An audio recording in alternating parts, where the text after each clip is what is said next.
wake up and this will be a terrible dream.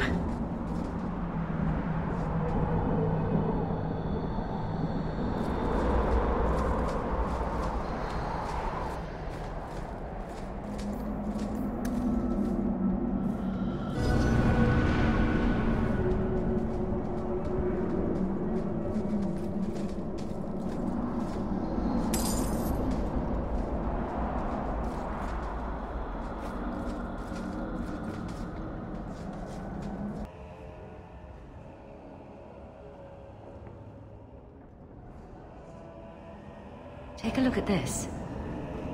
A Blade of Mercy. I remember these. You see them in the Imperium. Replicas of the sword Archon Hessarian used to kill Andraste. This one looks finely crafted.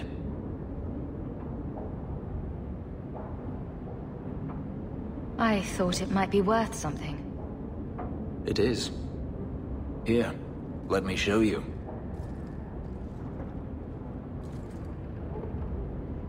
These are gifts of honor, given to those who have performed a service for the Imperium. Denarius coveted them, as I recall.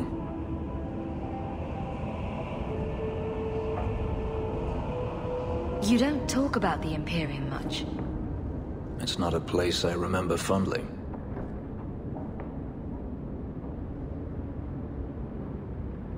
The slave trade is still in operation in the Imperium. It varies from one Archon to the next. One outlawed it many years ago. He was quickly assassinated. Tevinter would crumble without slaves. The Imperium's elite know no other way. Seems like a slave rebellion would end that. There are rebellions all the time, actually. Most of them end poorly. The Senate always unites when faced with sedition. One day, things will change. Then the Magisters will see just how fragile their hold is. Doesn't the Chantry forbid mages to rule over men? Ah, yes. Magic is meant to serve man and not rule over him. In the Imperium, they say that means magic should serve the greater good, which they claim the Magisters do. Do not believe it. What do the Magisters do that's so bad? What you call the Circle of Magi rules the Imperium. They control the Chantry as well as the Templars. They claim the Magisters are governed by holy law, but they are the law. They do as they please, all of them. So they all use forbidden magic? The more powerful the mage, the higher he rises in the Senate. He makes the laws, he determines what is acceptable. Everyone who wishes to compete must do the same, or be crushed. Perhaps it wasn't always this way, but it is now.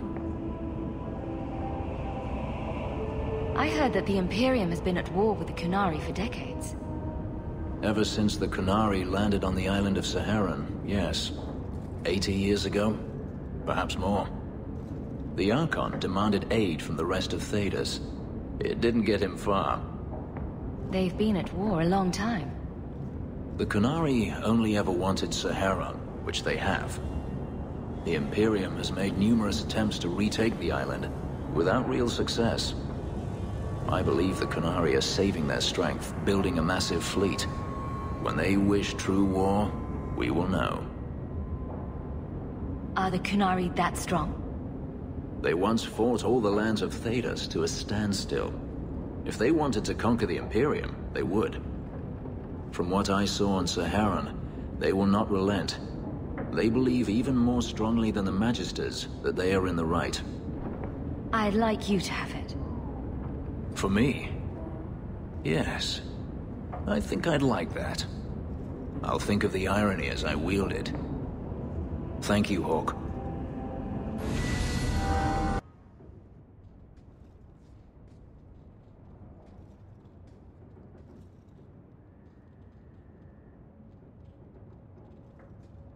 Is this for me? It's beautiful. Do you know what it is? I only know that it was made by the Dalish. It's Sylvanwood. Rare as diamonds. You only find it in very old, very wild places. The carvings tell a story of the betrayal. The Dread Wolf tricking all the gods away from the world. Start at the beginning. What happened to the gods? Long ago, there were two clans of gods. The Creators looked after the people. The Forgotten Ones preyed upon us. And one god who was neither. Fan Harel, the Dread Wolf. He was kin to the Creators, and in the old days often helped them in their endless war against the Forgotten Ones. Why were they fighting? No one knows. We barely even remember all their names, let alone who struck the first blow, who was wrong. Fan Harel was clever. He could walk among both clans of gods without fear, and both believed he was one of them. He went to each side and told them the other had forged a terrible weapon, a blade that would end the war. He told the Creators it was forged in the heavens, and the Forgotten Ones that it was hidden in the abyss.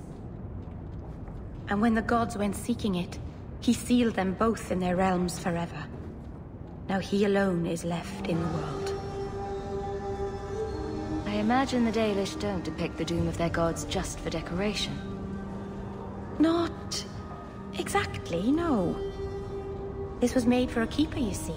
Guarding a clan from the Dread Wolf is a keeper's place. It's a very sweet memento, thank you.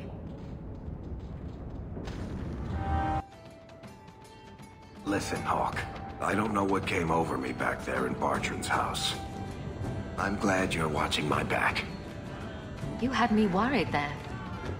You never have to worry about me, Hawke. What are you having? Edwina, let's get a couple of drinks here. Drinking from their tub again. You have to when you're dealing with this lot. Hawke? This is awkward. Whatever it is. I'll hear you out, Varric. Maker, I hate it when you're reasonable. Call me a filthy nuglicker once in a while, for pity's sake. Look, I just want to say, it has been an honor knowing you. You're a good friend, Varric. I know. It's hard to imagine what you'd do without me. You know, it's 6 years today. 6 years since I found you dragging your tail out of Bartran's office. Here's to whatever comes next. Let's see how you like drunk men pinching your ass and trying to lick you. Ugh!